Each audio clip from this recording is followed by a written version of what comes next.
ஐயா கடந்த 15 நாள்ல இந்த தமிழ்நாட்டில் நடந்த நிகழ்வுகளை மட்டும் சொல்லிடுறேன் ஐயா. சிந்திச்சு பாருங்க. 2 வயசு குழந்தைக்கு பாலியல் துன்புறுத்தல் தமிழ்நாடு நடந்திருக்கு. செஞ்சது திமுக நிர்வாகி. தெரியுமா உங்களுக்கு? செய்தி பாத்தீங்களா? அதுவும் தவறான சரிங்கண்ணா. விமான பணிப்பெண்ணிடம் அத்துமீறி இருக்கிறாரு திமுக உறுப்பினர். தெரியுமா உங்களுக்கு? தவறான செய்தி. நாங்குநேரி சிவகங்கை மானாமதுரையில போற போக டீ கடை நிக்கிறவங்க வெட்டி கொண்டு போயிடலாம் போதையில. அண்ணனுக்கு தவறான செய்தி. காவல்துறை விசாரணைக்கு கூட்டு போயிட்டு விசாரணை கூட்டு போனா காவல் நிலையத்துல வச்சு கொலை செஞ்சாங்க. காவல்துறை கொலைகள் நடந்து கொண்டிருக்கு. அண்ணனுக்கு அது பொய் செய்தி, புரட்டு செய்தி. அந்த 26 குடும்பத்தை நாங்க மேலே ஏற்றி போராடணும். ஐயா ஸ்டாலின் அவர்களுக்கு அந்த 26 குடும்பம் எங்க இருக்குன்னு தெரியாது. அவருக்கு பொய் செய்தி தெரியலனா பொய் செய்தின்னு சொல்லிடுறது. கிருஷ்ணகிரியில 70 வயது தாத்தாவை கொன்னுட்டு அவருடைய மனைவி 60 வயது பாட்டிக்கு பாலியல் துன்புறுத்தல் நடந்திருக்கு. தெரியுமா உங்களுக்கு? இந்த 15 நாள் நடந்தது. ஐயாவுக்கு பொய் செய்தி. திமுக அது பொய் புரட்டு. அண்ணா பல்கலைக்கழக மாணவி விவகாரம் ஐயாவுக்கு பொய் செய்தி.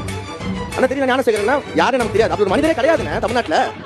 தெய்வ செயல்னு ஒருத்தர் இருக்காரு. பேரை பாத்தீங்களா? சூப்பர். தெய்வ செயல்னு பேரை வச்சுட்டு திமுகவில் இருக்கிற பெண்கள் எல்லாம் பாலியல் துன்புறுத்தல் செஞ்சுக்கிட்டு ஐயாவுக்கு பொய் செய்தி. அப்படி ஒரு தெய்வ செயல் பேர் வச்சு யாராவது செய்வாங்கன்னு கேட்பாரு. தூத்துக்குடி விளையாடி குளத்துல 12ஆம் வகுப்பு மாணவி 17 வயசு பொண்ணு உடல் உபாதையை கழிக்க காட்டுக்குள்ள போனா அந்த பொண்ணை காணும். அவங்க பெற்றவங்க போய் போலீஸ் ஸ்டேஷன்ல கம்ப்ளைண்ட் எடுக்க மாட்டேங்கிறாங்க. எங்க லிமிட்ல வராது. 17 வயசுக்குள்ள இருக்க பொண்ணை நாங்க லிமிட்ல எடுக்க முடியாது. இதுல உங்க பொண்ணு யாரு பேர் ஓடி போயிருந்தாலும் போயிருக்குன்னு சொல்லி மனவேதனை அடைஞ்ச அந்த தாய்மார்கள் பெற்றோரை வீட்டுக்கு அனுப்பிட்டாங்க. அந்த தாய்மார் கதறிட்டு இருக்காங்க. எங்கடா போன முதலமைச்சர் அவர்கள் ஏன் பேசுறேன்?